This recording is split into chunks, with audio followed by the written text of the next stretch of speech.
អូថ្ងៃនេះបានត្រីមសាឡាធំមានទាំងទុងហើយនឹងត្រីឆ្លូនទៀតថ្ងៃនេះសួស្តីពុកម៉ែបងប្អូនអរគ្នាថ្ងៃនេះនាំអារម្មណ៍ពុកម៉ែបងប្អូន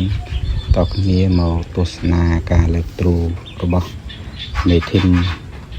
នៅដំដែកមេធីមហ្នឹងគឺមេធីមរកត្រីបងប្អូនពីពេលព្រឹកគ្រឿងតិចដែរហើយក៏នាំអារម្មណ៍ពុកម៉ែបងប្អូនមកទស្សនាវាលស្រូវវាស្រែផងដែរហើយទ្រូគឺដាក់តែមួយទេហើយមិនដឹងជាបានក៏អត់ទេថ្ងៃនេះថ្ងៃមុនលើកបានមួយស្លោអត់សូវចូលថ្ងៃនេះប្រហែលជាអត់ចូលដែរព្រោះថាពីយប់ហ្នឹងគេចាទឹកគេលើហើយស្រកទឹកអស់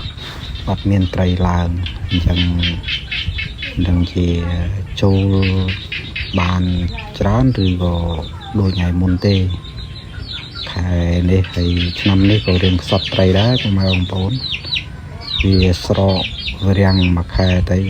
ងាប់ត្រីអស់ទើបមានទឹកវិញដែរអញ្ចឹងសូមបងប្អូនទស្សនាដោយរីករាយពុកម៉ែបងប្អូនទាំងអស់គ្នាបានទស្សនានៅវីដេអូរបស់ខ្ញុំបាទហើយសូមជួយ like ឬក៏